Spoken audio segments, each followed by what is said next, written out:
가난이나 돈 걱정은 우리 대해서 끝내자고 저는 말씀을 드리고 싶어요. 돈을 대하는 태도의 문제일 뿐이지 돈이 나쁜 건 아니니까. 그게 부자입니다, 여러분. 그게 부자. 아마 다들 진짜 깜짝 놀라셨을 거예요.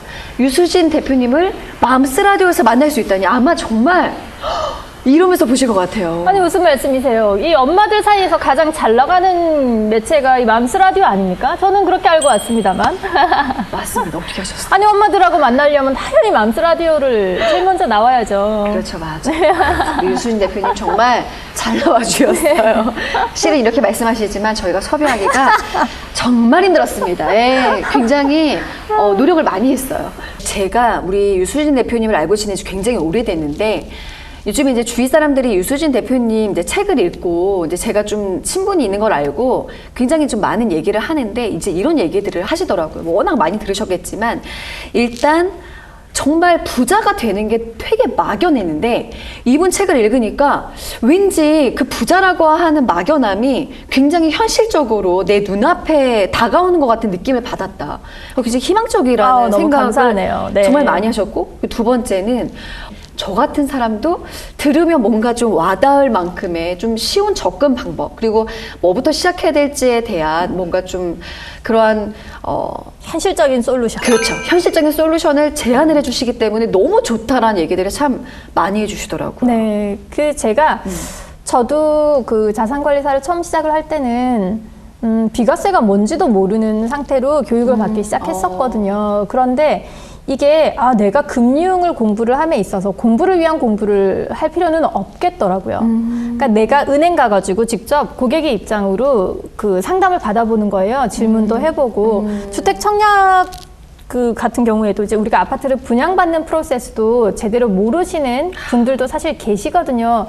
지금 이제 우리 엄마들은 잘 아시겠지만 특히 이제 젊은 직장인들, 신입사원들 같은 경우에는 모르시는 경우들도 많으세요. 그러면 그분들한테 실질적인 도움이 되게 하려면은 청약은 이렇게 해서 하시는 거고 아파트 분양받을 때 계약금 뭐 10%가 들어가고요. 중도금은 이렇게 되고요. 잔금이 이렇게 해서 대출을 받으시면 됩니다. 라는 것들이 사실 살아있는 지식이지 CD 금리가 어떻고 장단기 금리차 스프레드가 벌어지는 듣기만 해도 머리가 아파요. 열이 나시죠? 그래서 정말로 우리한테 필요한 것들 내가 무엇을 알아야지만 이 금융을 내가 다룰 수 있는가를 실용 지식을 접근했기 때문에 고급스럽게 막 교수님들처럼 제가 강의하진 않지만 오히려 그래서 더 좀 나도 알아들을 수 있을 것 같아 라고 좀 편하게 받아들이시는 것 같아요. 보통 이제 우리 그런 거 하잖아요. 나 부자 되고 싶어. 근데 부자 되고 싶다는 얘기를 솔직히 티를 잘 안 내거든요. 그쵸. 왠지 나 부자 되고 싶어, 나 부자야 막 이러면은 사람들이 선물처럼 보고. 근데 제가 깜짝 놀란 게 부자 언니야. 그 수식어가. 그러니까 처음에는 약간 이게 되게 자극적이고 네, 맞아요. 저렇게 세게 나가도 될까? 이제 워낙 친한 언니시니. 근데 이제는 그냥 사람들의 로망이에요. 부자 언니. 근데 이제 그것 중에 하나는 요즘에 뭐 흔히 말하는 금수저. 이런 걸로 부자 언니가 됐다라고 하면 뭐 워낙에 받쳐줬으니까 됐어 하는데 우리 유수진 대표님 같은 경우는 정말 바닥부터 시작을 하신 거잖아요. 가장 정말 바닥이 아니라 마이너스부터 시작했어요. 마이너스에서 0을 만들고 0에서 플러스를 만들었죠. 네네. 그니까 희망의 아이콘이라는 정말 수식어가 맞는 것 같고 그래서 오히려 부자라고 하는 수식어에 대해서 굉장히 뭔가 좀 승화시키신 것 같아요. 부자라고 하는 게 나쁜 게 아니라 정말 멋있는 거구나. 그리고 누구나 부자가 되고자 하는 꿈을 꿀 수 있고 그것도 이룰 수 있구나. 그래서 네네. 제가 오늘 맘스 라디오에 정말 모시고 싶었는데 우리 유수진 대표님 스케줄 잡느라고 저희 우리 김태훈 대표님과 제가 정말 많은 노력을 했습니다. 그래서 우리 어머니들이 오늘 맘스 라디오에서 우리 유수진 대표님이 재테크에 대한 어떠한 이야기들을 들려주실지 정말 많이 기대를 하실 것 같은데 오늘 굉장히 많은 내용이 있지만 어떤 내용을 좀 주로 다뤄주실 예정인가요? 아마 처음에 재테크를 시작할 때 나 지금까지 그냥 내가 아는 대로 이렇게 하고 살았는데 과연 잘하고 있는 건가? 그리고 어떻게 해야 되는 건가? 길을 잃으신 재테크에서 길을 잃으신 분들께 혹은 처음 이제 관심을 갖고 시작하시는 분들께 도움되는 내용을 오늘 주로 말씀을 드리려고 합니다. 네, 맞아요. 저도 이제 결혼 14년 차인데 하는 게 아무것도 없어요. 예, 그냥 고작 해봐야 보험. 근데 이제 아들이 중학생이 올라가니까 내가 정말 뭐 하고 살았나. 내가 자녀를 위해서 해줄 수 있는 게 아무것도 없구나. 이게 이젠 정말 자괴감까지 들더라고요. 근데 아마 아이 키우시랴 또 살림하시랴 남편 뒷바라지 하시랴 네. 우리 엄마들이 보면은 티가 안 나지만 정말 바쁘고 할 일이 많거든요. 그럼요. 그러다 보면 재테크에 있어서는 조금 나는 잘 못하니까 이러한 좀 소극적 태도를 많이 취하시는데 이제는 엄마들이 많이 바뀌신 것 같아요. 나도 이제는 재테크를 좀 해봐야지. 얼마든지 아이를 키우면서도 살림하면서도 재테크를 잘할 수 있어 라고 엄마들이 이제 좀 용기를 내기 시작을 하신 것 같은데 말씀하셨던 것처럼 막연해요. 이것도 하고 싶고 저것도 하고 싶고 나 부자도 꼭 되고 싶은데 어디서부터 뭘 어떻게 시작해야 될지 너무 그 범위가 넓다 보니까 네. 난 정말 1단계에 뭐부터 접근을 해야 될지 참 어렵다라고 말씀하시는 분들이 많은데 뭐부터 시작하면 될까요? 일단 가장 먼저 하셔야 될 거든요. 네. 부자가 되겠다고 마음을 먹는 거예요.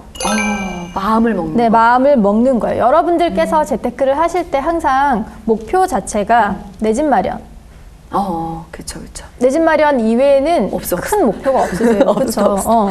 그래서 이거 정확하게 내 집 마련이 아니라 나는 재테크를 하는 목표 자체가 부자 되는 거야라고 마음을 다시 바꾸셨으면 좋겠어요. 그래야 부자가 되십니다. 우리가 계획하지 않는 것이 이루어지는 걸 보셨습니까? 계획하지 않는 것은, 꿈꾸지 않는 것은 이루어지지가 않습니다. 그래서 내 집 마련 이후에 내가 내 집을 하나 마련하면 뭐합니까? 우리 아이들 대출 받아가지고 학자금 대출 받아서 또 대학교 가야 됩니다. 그럼 우리랑 동일한 삶이 반복되고요.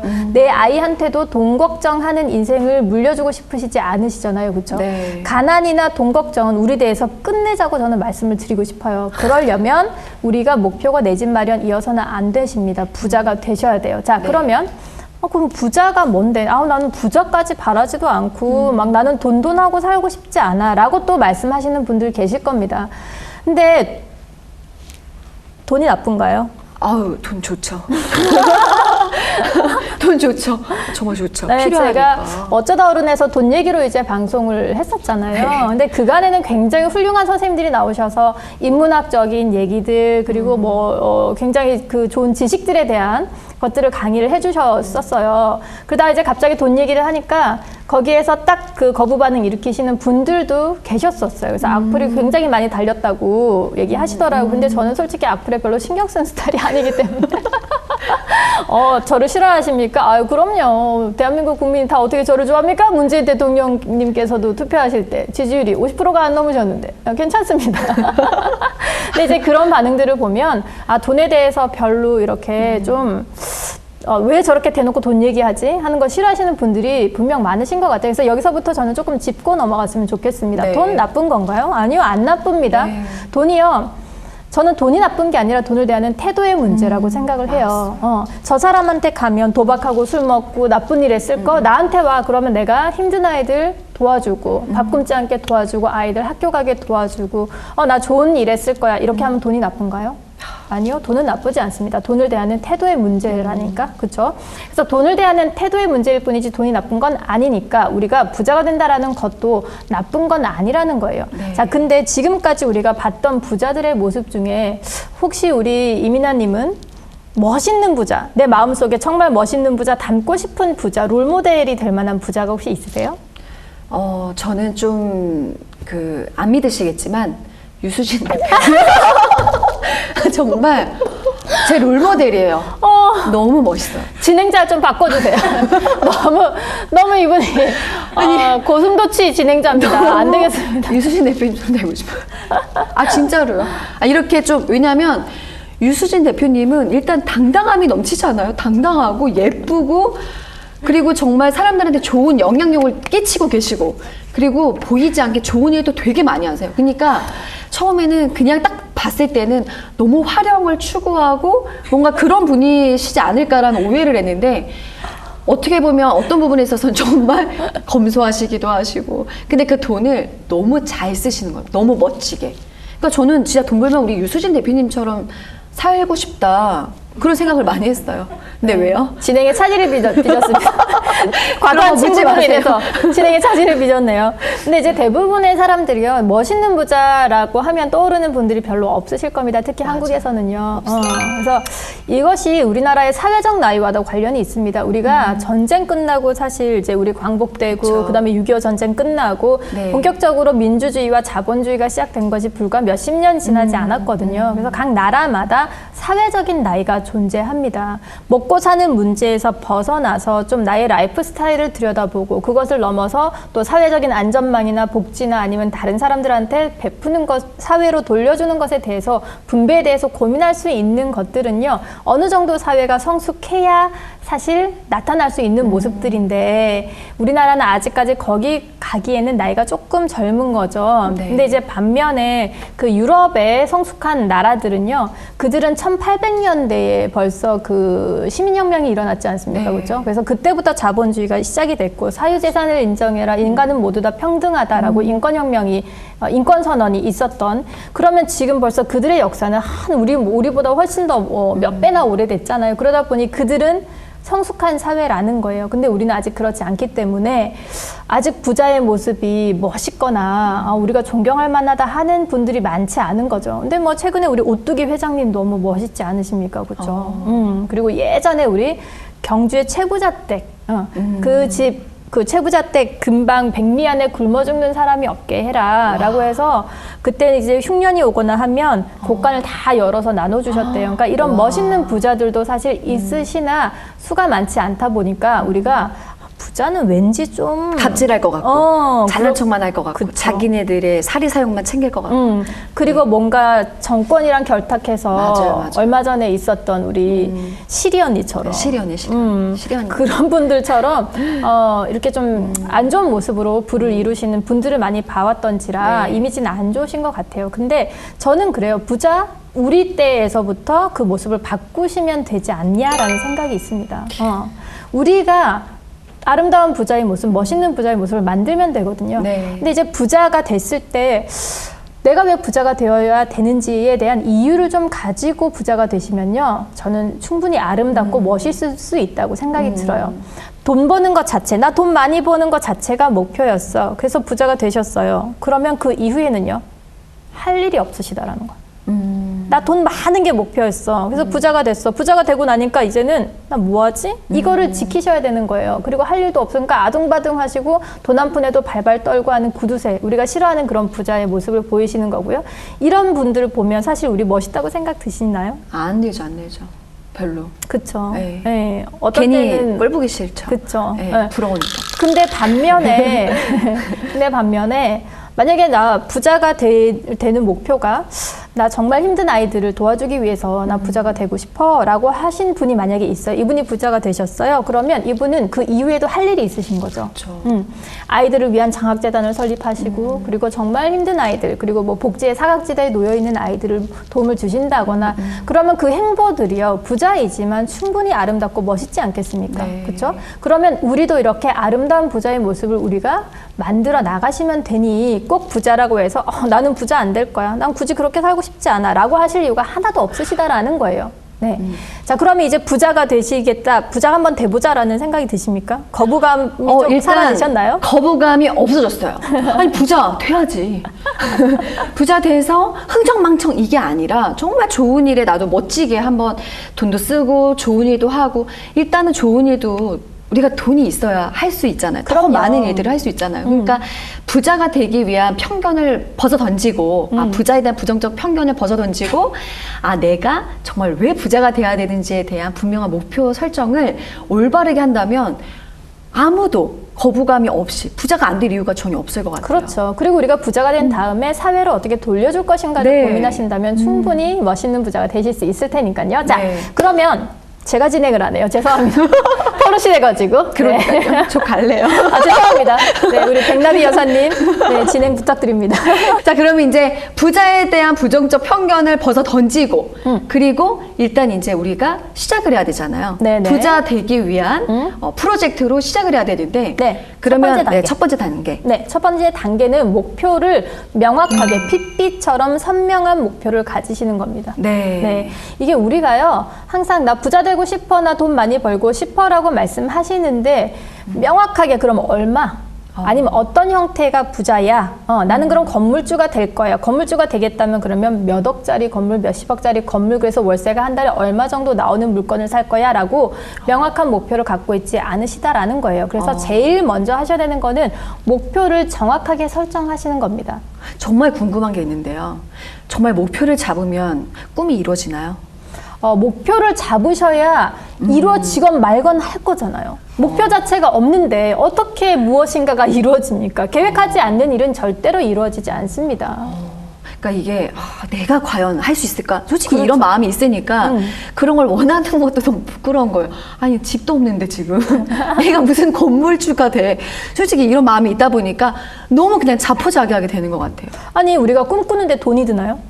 안 들잖아요. 꿈꾸는 게 돈 그쵸, 들고 그쵸. 부끄럽고 피해주는 거 아니잖아. 남한테 정말 피해주고 아니잖아요. 네. 내가 왜 꿈꾸는 게 뭐가 잘못됐어? 내가 꿈을 꾸겠다는데. 그러니까. 근데 여러분 꿈을 꾸셔야 정말 이루어지세요. 네. 내가 열심히 그냥 공부하다 보면 어느 날 그냥 서울대에 가 있는 일이 일어날까요? 안 일어나죠. 아니요. 치열하게 전략을 짜고요. 서울대 가려면 어떻게 해야 되는지 끊임없이 생각하시고 분석하시고 노력하고 애쓰고 길을 써야지만 서울대에 입학하시잖아요. 네. 그만큼 부자가 되는 것도 내가 그냥 뭐 좀 아끼고 열심히 모으고 하면 좀 나아지겠지라는 생각만으로는 절대로 부자가 되실 수가 없습니다. 그래서 꿈을 명확하게 구체적으로 꾸셔야 합니다. 지금 종이를 펼치시고 연필을 드시고 나의 정말 부자 프로젝트 꿈을 한번 적어보는 거. 그럼요. 미루지 마시고 지금 하시면 되게 좋을 것 같아요. 네네. 네. 자, 근데 여기서도 또 조금 막연하실 수 있어요. 그러면 그쵸. 나는 건물이 우리 동네에서 제일 잘 나가는 건물이 상권이 가장 좋은 자리가 얼마 하는지도 잘 모르겠고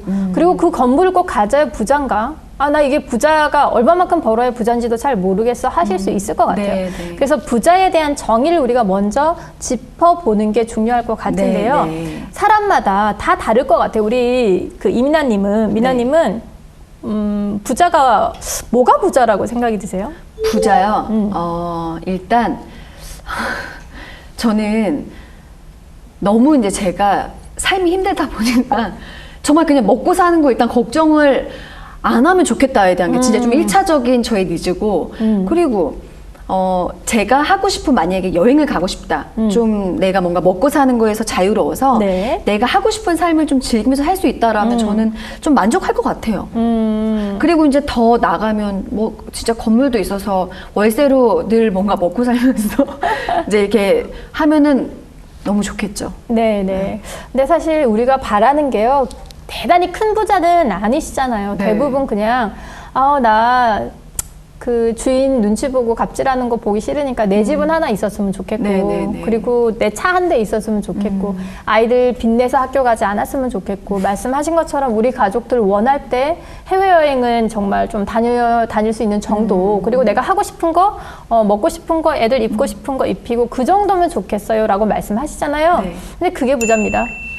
그게 부자입니다, 여러분. 그게 부자네요. 생각해보면. 그쵸. 집이 도대체 한 채 지금 얼마입니까? 우리 그 집 한 채 살려면은 뭐 10년, 15년 동안 하나도 안 먹고 안 입고 내가 번 월급을 다 모아야지만 살 수 있는 지금 서울의 시세가 그렇지 않습니까? 근데 거기에 차 한 대 뭐 2, 3천만 원 하죠. 아이들 태어나서 대학교 갈 때까지 사교육비, 공교육비 합쳐서 평균 한 2억 정도가 들어가는데 한 아이당. 비단지고 교육을 시킨다라는 게 어떻게 부자가 아닙니까? 이것만 해도 사실은 부자가 부자네요. 되셔야 되거든요. 그래서 부자의 정의는 다 다를 수 있겠지만 저는 오늘 우리 맘스 라디오에서는요. 우리끼리 좀 정했으면 좋겠어요. 자본주의에서 부자라는 것은요. 내가 일을 하지 않아도 내가 놀고 있어도 내 돈이 나를 위해서 계속해서 돈을 벌어오는 구조를 가진 사람이 부자입니다. 즉 이거는 자본가라고 정의를 할 수가 있어요. 자본주의에서는요. 생산관계에 따라서 노동자가 있고요. 자본가가 있습니다. 노동자는 일을 해야지만 돈을 벌 수 있는 사람. 자본가는 일을 하지 않아도 내가 놀고 먹어도 내 돈이 나를 위해서 돈을 버는 시스템을 갖고 있는 사람이 자본가죠. 근데 왜 자본가가 되어야 하느냐 잘 생각해 볼게요. 사람이요 누구나 태어나서 열심히 공부해서 좋은 직장에 들어가서 노동을 하기 시작하죠. 그러면 그때 이제 수입이 생깁니다. 돈을 벌어오기 시작하죠. 근데 이 돈이 굴러서 종잣돈이 됩니다. 그러면 종잣돈이 된 이 돈이 또 구르고 굴러서 눈덩이가 이제 구르기 시작하겠죠. 그렇게 굴러서 최종적으로는 자본가가 되셔야 돼요. 건물이건 아니면 뭐 주식 투자자건 아니면 개인 사업자건 그래서 내가 일을 하지 않아도 나 대신 돈을 벌어오는 이 파이널 골까지 가시려면 이런 단계를 거치셔야 된다라는 거예요. 근데 노동소득이라는 거는 언젠가는 중간에 끊어지게 되어 있습니다. 여러분이 원하시건 원하지 않으시건. 그렇죠. 회사에서 나 100살까지 일하게끔 냅두면 됩니까? 요즘에 50대 중반만 돼도 다 내보낸다잖아요. 네, 그러니까 특히나 또 엄마들은 사회에서 아이 둘 낳고 맞아요. 육아휴직하고 이러다 보면은 경력 단절이 되는 경우들이 굉장히 네. 많잖아요. 우리가 능력이 없어서가 아니라 정말 이 아이를 키우다 보니까 네. 어쩔 수 없이 이렇게 되는 경우들도 많으세요. 그래서 자의가 아니라 타의로 노동소득이 중단이 되는 경우가 굉장히 많아요. 그러면 내가 돈을 벌 때는 모르겠지만 수입이 끊어져 버리면 어떻게 자본가까지 가냐는 거죠. 어떻게 내가 돈을 종잣돈조차 만들기가 힘든데 집 한 채 사고 나면 다시 또 제로로 돌아가시는데요. 그래서 내가 얼마만큼 부자가 되어야 되는지 목표를 명확하게 설정을 하시고 이 노동소득이 꾸준히 들어오지 못하는 구조에 있기 때문에 돈을 버는 구조를 갖고 가야 된다를 우리가 목표로 딱 정하기로 해요. 자, 그러면 돈을 버는 구조. 자본가라고 했는데 자본가 구체적으로 이 자본가가 되는 그 방법 그리고 종류, 자본가의 종류를 좀 살펴봐야 되지 않을까요? 그렇죠. 자본가 하면은 듣기만 해도 행복해져요. 어떻게 해야 자본가가 될 수 있는지. 자본가 종류부터 먼저 말씀을 좀 해볼까요? 일단 이제 뭐 딱 떠오르는 게 뭐 건물주? 그러면 가만히 있어도 돈이 들어오고. 그렇죠. 잠만 자고 일어나면 네, 건물에서 그냥, 월세가 1,000만 원씩 나오고. 예. 그러니 오죽하면 조물주 위에 건물주라 그러겠습니까? 그렇죠. 그러니까 임대사업자 얘기하는 거죠. 우리가 평생 직장은 없잖아요. 하지만 평생 직업은 있을 수 있죠. 그게 바로 임대사업자의 경우에 그러실 수 있을 것 같고요. 네. 그다음에 내가 사업을 하는 경우는 어떨까요? 뭐 예를 들자면 저 같은 경우는 이제 마사지를 이렇게 열심히 해줘야 소득이 생기지만 뭐 온라인 쇼핑몰 같은 거 하시는 분들 보면은 자고 일어나도 결제가 되어 있으면 수익이 많이 발생을 하시더라고요. 그렇죠. 내가 일을 하지 않아도 예. 내 기업에서 돈이 벌리는 경우에 그런 기업가들은 또 자본가겠죠. 네. 그리고 나머지 하나는요. 주식 투자? 그치. 주식 투자자. 내가 뭘 굳이 또 쇼핑몰을 하고 내가 왜 사업을 해 리스크를 안고 나보다 훨씬 더 잘하는 사람들 검증된 사람들 있잖아요. 우리 몽구 형아. 몽구 영화? 건희 오빠, 립밤 제드래곤 이런 분들 등에 좀 업혀가는 거지 뭐. 이미 검증되어 있는 그 사업 잘하시는 분의 회사에 우리가 투자를 하면 그죠? 간접적으로 동업하는 효과, 즉 자본가의 지위를 간접적으로 누리실 수가 있잖아요. 그래서 개인적으로 사업을 하시거나 혹은 내가 왜 직접 해? 잘하는 사람한테 투자하면 되지 해서 주식 투자를 하시거나 그럼 내가 그냥 놀고 먹어도 매년 배당 나오고요. 그 다음에 수익이 날 수 있겠죠. 그 다음에 조물주의 건물주래매 우리가 사실은 3번 가장 사랑하시죠. 한국 사람들은. 그래서 내가 잠만 자고 일어나도 건물에서 몇백만 원 혹은 몇천만 원씩 월세가 나오는 구조를 갖고 가는 거. 요 세 가지의 형태가 있을 거예요. 근데 사람마다요 다 성향이 다르십니다. 우리 이민아 대표님은 이 세 가지 중에 어떤 형태가? 건물주요. 아이고 깜짝이야. 네. 건물주가 되고 싶어요. 왜 건물주가 되고 싶으신 거예요? 저는 솔직히 기업가가 되고 싶기는 해요. 그런데 제가 봐도 너무 기업가로서의 자질이 너무 떨어지는 것 같아요. 그래서 돈은 벌고 싶은데 제가 뭔가를 하면 계속 말아먹을 것 같아요. 그래서 건물주가 돼서 저희 남편을 행복하게 해주고 싶어요. 아, 그러시군요. 그러니까 이렇게 사람마다 다 성향이 다릅니다. 그래서 자신을 먼저 분석하시는 게 중요하세요. 네. 우리 왜 노래 부르러 가면 남들 전혀 모르는 노래, 혼자만 아는 노래 부르시는 분들 계시죠? 있어요. 그렇죠. 별로예요. 별로입니까? 별로예요. 이런 분들은 부동산 잘 안 맞으십니다. 힘드세요. 왜냐하면 부동산 생각해 볼게요. 내가 어떤 물건을 하나 샀어요. 그러면 내가 좋아하는 거랑 절대 다수 대중들이 좋아하는 거랑은 달라요. 내가 좋아하는 물건을 산다고 해서 오르는 게 아니라 여러 사람이 좋아할 만한 물건을 사야 내 물건에 대해서 인기가 올라가고 가격이 올라가죠. 그래서 대중의 성향을 잘 파악하시는 분들이 부동산을 잘 하십니다. 그러니까 그 사람의 성향에 따라서 진짜 달라진다는 거잖아요. 그렇죠. 첫 번째는 부동산으로는 이제 다수의 뭔가 관심사를 잘 깨뜨려 볼 수 있는 대중적인 취향을 갖고 계신 분이. 그럼 두 번째. 주식 같은 경우는 그런 분들 있죠. 왜 막 그 감정이 막 널뛰시는 분들. 아침에는 맑았다가 오후에는 흐렸다가 밤이 되면 구슬퍼지고 막 새벽 되면 잠도 안 오고 막 이렇게 네, 그렇죠, 감정이 감정 기복이 되게 심하신 기복이 분들 심하신 분들은 주식하기 힘드세요. 주식에 온통 감정이입을 하셔가지고 주식이 너를 띄면 내 감정 평소 감정이 널뛰는 것에 3배, 4배 이상을 같이 너를 띄시고 힘드셔서 안 되십니다. 그래서 주식은 좀 쿨하신 분들 있죠. 저건 그냥 숫자야. 안 팔면 수익도 아니고 손해도 아니야. 그래서 좀 냉정한 그런 성향을 가지신 분들, 좀 냉철하신 분들, 이성적인 분들 이런 분들이 주식 투자는 오히려 잘 하시거든요. 그래서 네. 본인의 성향을 잘 따져보시고 내가 1, 2, 3번 중에 어떤 자본가의 형태랑 잘 맞는지를 보시면 좋을 것 같아요. 세상에 정답은 없습니다. 3번이 정답이다? 그거 아니잖아요. 네. 2번이 정답이다? 그것도 아닐 수 있어요. 그래서 나한테 정답이 무엇인지를 먼저 찾으셔서 이제 1, 2, 3번 중에 이제 우리 이민아님은 3번을 결정하셨습니다. 자, 그러면 이제는 구체화시키기 위해서 건물주도 도대체 얼마짜리 건물? 얼마짜리 건물이 있으셔야 내가 일을 안 하고 내가 놀고 먹어도 내 건물이 나를 먹여 살릴 수 있을까요? 저는 2년 후에 50억짜리 제 사옥을 짓는 목표를 세웠습니다. 그러면 50억짜리 건물을 사시면 월세가 어느 정도 나올까요? 50억이면 제가 봤을 때는 50억짜리면은 월세가 그렇게 크진 않을 것 같아요. 한 600만 원 나오는 거 아니에요? 무슨 소리 하시는 거예요, 지금? 난 이런 것도 몰라. 얼마가 나와요? 근데 이거 보세요. 왜 도대체 그럼 50억이어야 하는 거예요? 그냥 50억. 그러니까 이렇게 막연하게 그냥 한 50억쯤이 있었으면 좋겠어요가 아니라 내가 월세가 그래도 한 달에 한 1,300, 1,400만 원 정도는 세금 빼고 경비 빼고 내 손에 떨어지는 게 이 정도가 되어야지만 내가 일하지 않아도 생활할 수 있겠다. 그러면 월세 그 정도 나온다면 한 2천만 원 정도 나오는 물건을 살려면 내가 한 어느 정도를 줘야 이 매물을 살 수 있을까 역산해서 들어가시는 거죠. 그러면 주말에 이제 뭐 하셔야 돼요? 주말에 건물을 좀 보러 다녀야 되겠네요. 그럼요. 건물을. 뜨는 지역에 우리가 지금까지는 먹방 찍고 사진 찍어서 인스타나 페북에 올리고 익선동 맛집 뭐 일구 경양식 함박스테이트 꿀맛 성공적 이런 거 해시태그 하실 때가 아닙니다. 그런데 가셔서 내가 정말 핫한 지역의 건물을 가지려면 지금 현재 시세는 한 어느 정도 된다. 그러면 그 건물이 만약 예를 들어서 50억이에요. 그러면 이 50억짜리 건물을 살려면 내가 현금으로 한 어느 정도가 있어야 되지? 라고 해서 또 거꾸로 생각해 보시는 거예요. 대부분 근데 건물을 사실 때 여기에서 또 팁이 하나 나갑니다. 건물 사실 때요. 절대로 현재가에 사지 않습니다. 선수들은. 과거가에 사십니다. 그래서 요거를 선수들끼리 타임머신 기법이라고 부르는데요.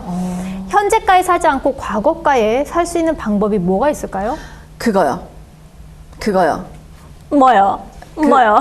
그거 갑자기 단어가 생각이 안 나. 그거 있잖아요. 매물로 나와서 경매. 그렇죠. 경매. 네, 경매나 금매로 사시면 지금 현재가가 아니라 더 싸게 과거가에 사실 수가 있겠죠. 그러면 50억짜리 물건들을 언제 경매로 살 수 있는가? 부동산 경기가 굉장히 안 좋아졌을 때나 혹은 경제 위기가 터졌을 때 그럼 우리는 그때 경매로 혹은 금매로 사시는 거예요. 그러면 약 30억에 잡으실 수가 있을 거예요. 물론 뭐 다 물건마다 다르지만 그 정도로 사시면 우리 현금 얼마 있으셔야 되죠? 한 은행 대출이 한 60% 나오지 않나요? 그죠. 그래도 절반은 갖고 계셔야 돼요. 절반은. 네. 그러면 15억 현금 갖고 계신다고 생각하시고요. 그 이후는 대지담보로 해서 대출을 받아서 그 다음에 꼭 하셔야 되는 게 있습니다. 우리 건물 가치를 높이기 위해서 리모델링을 해야죠. 그렇죠. 리모델링 하셔야 됩니다. 그래서 리모델링을 하시면 미래 가치가 반영되죠. 그래서 과거가에 사셔서 미래가에 팔게 되면 이 시세 차익을 극대화시킬 수가 있어요. 그래서 상가 건물로 돈을 버시는 선수들은 꼭 이 타임머신 기법을 활용하십니다. 그래서 연예인 분들 외에 그 건물 사시는 거 한번 보세요. 와. 대부분 다 경매로 사서 다 리모델링 하시죠. 그렇죠? 맞아요. 그리고 또 여기서 하나 더 또 중요한 거 우리는 월세 꽂힙니다. 월세. 그렇죠. 월세 받기 위해서 건물을 사고자 하세요. 근데 이 선수들도 월세에 꽂힐까요? 안 꽂힐 것 같아요. 그럼 어디에 꽂힐까요? 그러니까 그 자기가 그 미래 가치를 보고 투자한 차익을 벌 걸 생각해서 그렇죠. 예. 그렇죠. 시세 차익에, 시세 차익을 더. 시세 차익에 꽂힙니다. 부동산은요, 그 가치가 모두 다 땅으로 수렴하죠. 땅 위에 건물을 이렇게 지었어요. 그럼 이 건물은 그냥 콘크리트예요. 그렇죠? 그러면 얘는 그냥 부시면 가치가 없어져요. 그리고 오래되고 낡고 그러면 감가상각이 일어납니다. 네. 그래서 땅 가격이 오르지 않으면 내 건물 가격 자체 이건 의미가 없다라는 거예요. 그래서 땅 가격이 오를 만한 좋은 입지에 내가 시세 차익을 보고 물건을 사셔야 돼요. 근데 대부분은 월세에 꽂히시기 때문에 어떻게 하시냐. 만약에 이제 똑같은 오피스텔에 투자를 한다고 가정을 해볼게요. 자, 오피스텔 어디에 사야 되죠? 오피스텔 역세권에 사야죠. 역세권에. 왜요? 역세권에 학생들 이런 사람들이 많이 직장인들, 들어오던데, 직장인들, 대학생들. 네. 그래서 배우의 임대 수요가 충분하기 때문에 직장 근처에 혹은 네. 대학교 근처에 혹은 역세권에 이렇게 생각을 하시죠. 이게 바로 여러분들이 월세에 꽂혀 있기 때문에 하시는 생각이세요. 그래요. 자, 똑같이 우리가 한 1억 2천 정도의 돈을 쥐고 1억 3천 정도의 돈을 쥐고 오피스텔을 투자를 한다. 그럼 월세에 꽂혀 있는 사람들은 삼성전자 기흥 공장 앞에 거기에 그쵸, 사면 그쵸. 공실이 날까요? 안 나죠. 안 나겠죠. 그러면 여기에 투자를 하시는 거예요. 월세에 꽂혔으니까. 자, 근데 월세는 따박따박 나옵니다. 우리가 뭐 한 1000에 60 정도 거기에서는 받으실 수 있을 거예요. 그러면 대출이자 빼면 내 실제로 손에 떨어지는 거 30만 원 가정한다. 그럼 1년에 한 360만 원 되겠죠. 그럼 한 4, 5년 정도 받았다. 그럼 1000몇백만 원 정도는 들어올 거예요. 근데 문제는 4, 5년 후에 이 건물이 낡죠.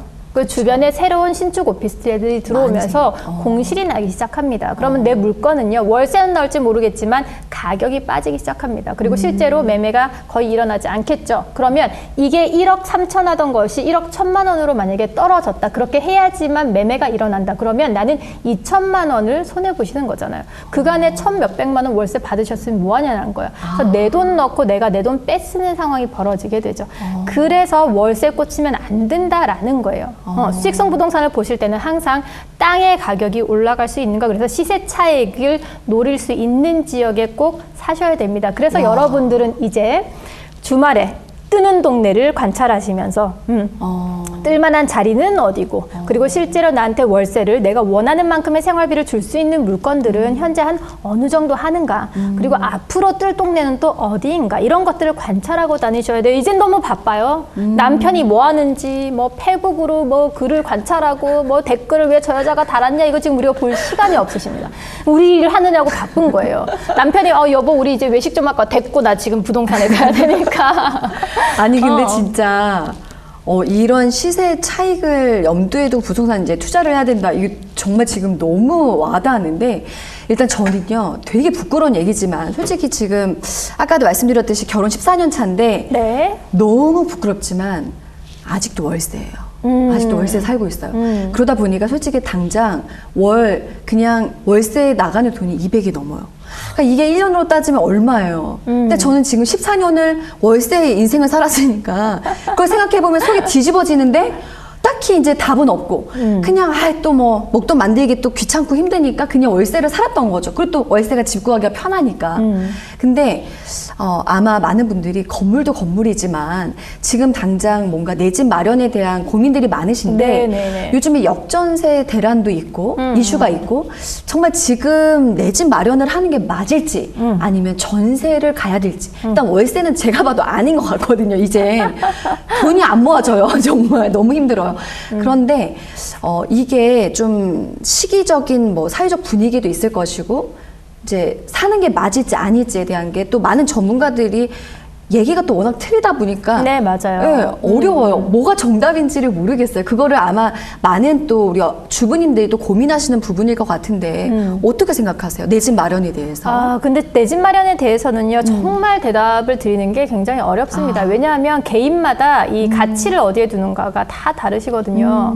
뭐 예를 들어서 층간소음이 너무 심해. 그래서 아이들이 까치발을 하고 다니고 그러는데도 밑에 집 아저씨가 계속 올라오는 거야. 우리 애가 고3인데 너무 이제 부모님도 그렇고 그 이제 고3 학생도 그렇고 너무너무 예민해져 있는 상황에 계속 우리 아이들은 뛰지도 않았는데 올라와서 뛰지 말아라고 얘기하니까 이거 미치고 활짝 뛸 노릇인 거예요. 진짜요? 그러니까 이런 집은 사실 무리를 해서라도 1층 아파트로 이사를 이제 가신 거죠. 그럼 이런 경우에 우리가 사실 이 집값이 오르고 말고를 떠나서 잘못됐다라고 얘기할 수 있냐라는 거예요.